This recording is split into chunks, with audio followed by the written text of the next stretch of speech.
Today we are going to discuss two types of activities, receptive and productive, with regard to acquiring knowledge for second language use.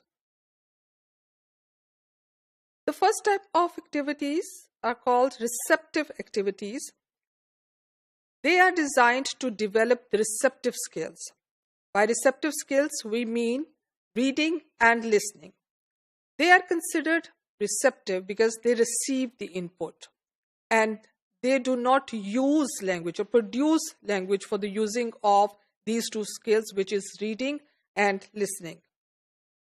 They are often considered as passive skills, but they are not passive in terms of their participation. In fact, in the process of communication or in the process of understanding, they do play a very important role.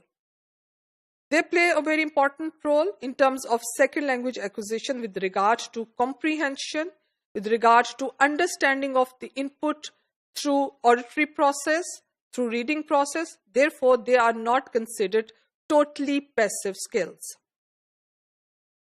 It is considered that learners, they must actively participate in creating meaning from L2 input. So in order to create meaning, they have to be assertively engaged in this process, and whereby although they seem passive, but they do not lend to complete passive approach. Troik proposes receptive processing with term of top-down and bottom-up processing, which he believes that constitutes in the development of personal passive as well as productive skills. Bottom-up processing requires prior knowledge of the language system. So this is bottom-up. You can see that it contains language knowledge, and that language knowledge which has vocabulary, which has morphology, phonology, syntax, and discourse structure. So bottom-up starts from the language knowledge and interpretation of physical, graphic, and auditory cues. So interpretation on the basis of the auditory sound or images or pictures. So you see that bottom-up requires language knowledge, whereas top-down processing can compensate for linguistic limitations. So if there are certain limitations with regard to the linguistic aspects of language, or they concern vocabulary or limitations about the understanding of morphology, sound systems, sentence structure, or discourse structure, then the top-down compensates for that because it provides the cultural knowledge. And you can see that the cultural knowledge takes the learner into the content and the context. So that limitations are compensated by the help of the cultural knowledge, which basically influence the content and the context. Now, they are compensated to some extent by allowing learners to guess the meaning of words they have not encountered before and to make some sense out of larger chunk written and oral text. So they have content, context, and culture. By content knowledge, that is the knowledge which is the background information about the topic that is being read or listened to. And new information is perceived and interpreted in this. Then you have the context knowledge, which includes information learned from what has already been heard or read in a specific text. And then you have the culture knowledge, which subsumes both the content and the context knowledge in many ways, but it does include an understanding of the wider social setting within which the acts of reading and listening are performed. Now, starting with the reading as the receptive skill, it is considered as the most important area of activity for development of second language academic competence. Reason is that it provides a learner with the huge input regarding the technological development, world news, scientific discoveries, and similar information. So the learner is provided with the academic learning activities with the help of receptive skills for the development of the receptive skills, and these reading activities provide or expose the learner to the input which is available, and that input is relevant in terms of all the information that is there in a given situation. It includes the following prerequisite, and they are recognition, vocabulary of both basic and subject specific terms.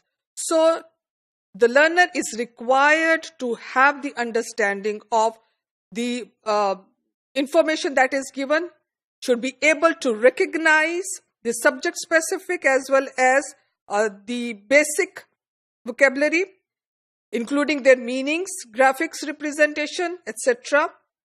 Complex sentence structure. So the awareness of how the sentence is structured in terms of the complexity, compound, as opposing to similar sentence structure, punctuation and the use of the correct use of punctuation, organization features at the sentence level, that how different features are organized. They are also considered as syntactic units, as well as the organization features at the discourse level, the structuring of the text, the cohesion and the cohesiveness that is there in the text. So the second language learner is required to have prior knowledge of these components in order to get himself or herself engaged in a process of reading comprehension.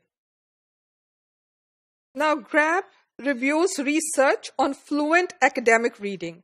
And in terms of that, 6 component abilities and types of knowledge that are involved in the activity which is there to develop the receptive skills. Now, the first is automatic recognition ability.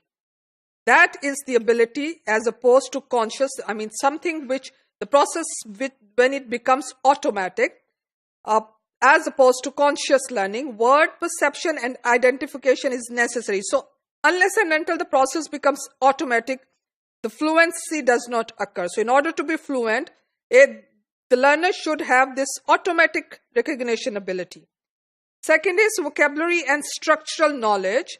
It believes that fluent reading requires a large recognition vocabulary, approximately to some estimates 100,000 words, and also the sound knowledge of grammatical structure. So vocabulary and structural knowledge is very much required in order to develop the fluency in reading. Third says formal discourse structure knowledge. It is believed that good readers know how a text is organized, including culture-specific logic pattern of organization for such contrasts as cause and effect and problem-solution relation. Not only the cultural aspect is integrated, but also the different organizational patterns of organization, how the text is organized. Either it is organized in the form of comparison and contrast, or cause and effect, or problem solution. So these are the types of patterns. Fourth is content world background knowledge. So good readers have both more prior cultural knowledge about a topic and more text related information. So cultural knowledge and what is there in the text. So the information about the world knowledge as well as the content is there. Synthesis and evaluation process strategies. So fluent learner evaluates information in text. So interprets and evaluates and compares it with other sources of knowledge. So the ability to be a critical reader, to critically analyze what the text contains. And 6 is metacognitive knowledge and comprehension monitoring. Fluent readers have unconscious, they are fluent, it's the automatic process. They have unconscious knowledge about knowledge of language. So the knowledge of language comes to them naturally. And monitoring, which involves both recognizing and awareness of non-comprehension. So something which cannot be comprehended, incomprehensible, and how that comprehension takes place, that how you monitor, that comes under metacognitive knowledge. Now we come to listening skill, which is also considered as receptive skill. It is an important activity both for learners who want to get in a process of communication. They would like to participate in oral interpersonal communication, and those who would like to use this skill to be able to listen to lectures, discussions, broadcasts, and similar events. Now, listening task is on a continuum from reciprocal to non-reciprocal end. Reciprocal end where the learner is in a process of face-to-face interaction with the participants or the recipient, and the non-reciprocal end is when the recipient is not present in front of the speaker and he or she is listening to radio or TV broadcast or any other channel where there is face-to-face communication is not taking place. So the task of listening takes place on a continuum of reciprocal end as well as the non-reciprocal end. We see that beginning second language learners can begin to create sense from any auditory input most easily if they know in advance what the speaker is going to be talking. So that is prediction. If the learner can predict what is going to be talking in terms of what the speaker is going to say, then keywords and phrases are learned as recognition vocabulary elements. The keywords and phrases. So you are paying attention to a learning process where words and phrases are being recognized as vocabulary item. Speakers pause frequently at boundaries between parts of sentences where the different parts of sentences are not overlapped, and speaker pause to differentiate where one part of sentence ends and the other begins. Auditory messages are supported by visual images. Communicative situation is reciprocal, so it makes the task more easy if it is being reciprocated. Many non-linguistic factors also influence in terms of poor signal quality, background noise, any distraction of the listener's attention, affective features such as anxiety, emotional state of mind, and anything to do with pronunciation, incorrect pronunciation, or things like that. So they act as barriers to listening.